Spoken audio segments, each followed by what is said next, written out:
Hello and welcome to Vignette number 11 from Duncan Cartledge Online.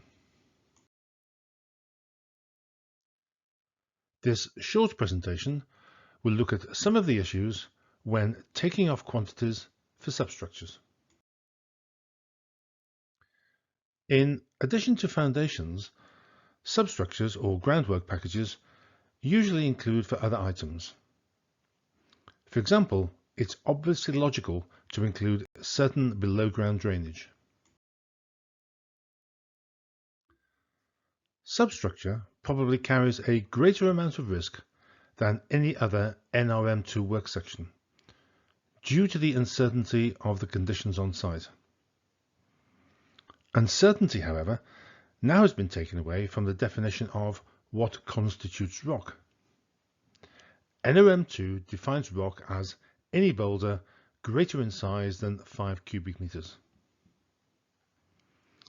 Excavation and filling is one of the several NRM2 work sections that gives the taker off alternative ways to classify excavation as shown on the next page. Incidentally, cutting off the tops of piles has been retained in Earthworks Section 5.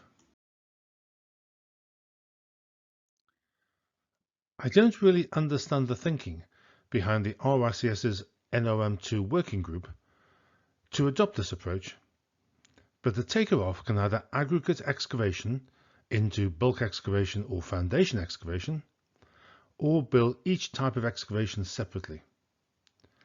The aggregate approach can cause all sorts of problems for post-contract financial management.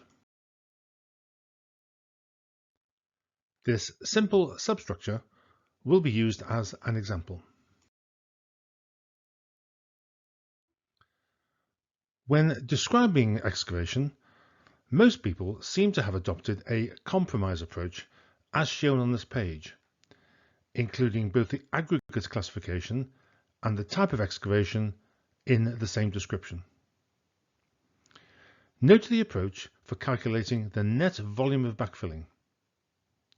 From the gross volume, deduct the volume of concrete and brickwork in the trench to leave the net quantity required.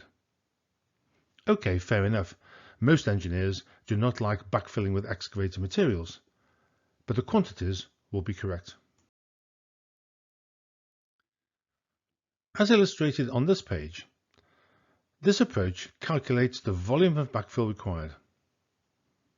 An alternative approach, but one that I have never used, is instead of deducting from the gross to leave the amount of backfill required, to calculate the net volumes of backfilling to either side of the substructure.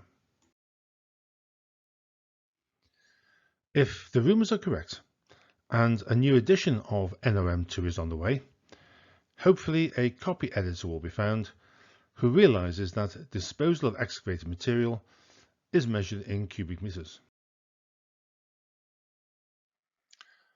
As always, for the complete picture, go to Duncan Cartledge Online.